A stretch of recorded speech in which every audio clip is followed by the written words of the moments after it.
Har'aa icciitii argannoo haaraa kanan isiniin gahaa. Innis cuunfaan loomii paappaayyaa waliin maaliif akka fayyadanidha.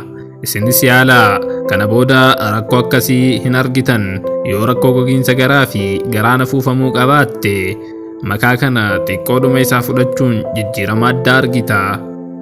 Wanti kun dandeettii addaa kan fayyaa nama hedduu deebisee qaba. Paappaayyaan faayibaroota, vaayitaaminootaa fi mineraalota hammana hin jedhamne of keessaa qaba.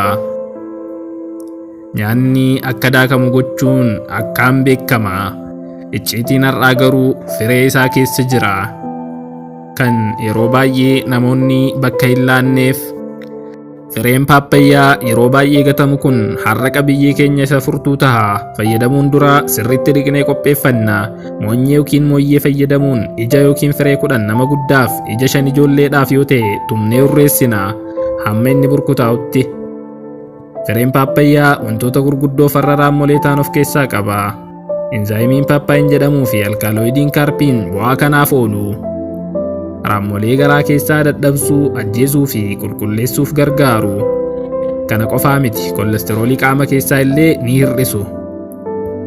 Garaa goge jiisuu irra darbees wantoota summii ta'anii mar'imaan keessatti kuufaman qulqulleessuun akka isaan kaanserii hin uumne godhu. Faattii fi sukkaarri garmalee akka hin xuuxamne gochuunis furdina garmalee ni qolatu. Amma immoo loomii walakkaatti daballa. Loomiin faayidaa ofii kennuu irra darbee akka qabiyyeen firee paappaayyaa xuuxamuuf gargaara. Wanta kana guyyaa 3 ganama fudhadhu ilaali. Namoonni baay'een guyyaa 2 booda raammoon keessaa yaa'uu jalqabuu himu. Dhaabbataan soorannaan immoo fayyummaa mar'imaan keetii ni eegu.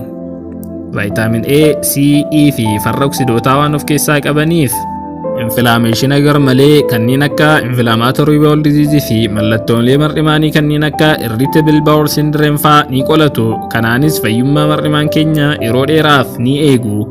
Gidduutti immoo akkuma barame viidiyoo kana eessa akka daawwachaa jirtan komentii irra naaf kaa'aa. Mallattoolee mar'imaan kan akka goguu fi dhukkubbii fa'aa dhabamsiisuuf bishaan dhuguu baay'isuu, sochii qaamaa gochuu fi hirriba gahaa rafuun kanaan walqixaa barbaachisoodha. Kanaanis fayyummaa keenya guutuutti eegganna.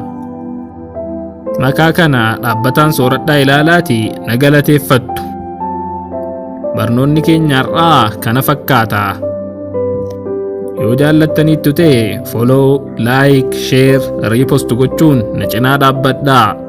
Galatoomaa hamma viidiyoo itti aanu wal arginutti fayyaan keessan qabeenya keessan isa guddaa isiniif haa ta'u.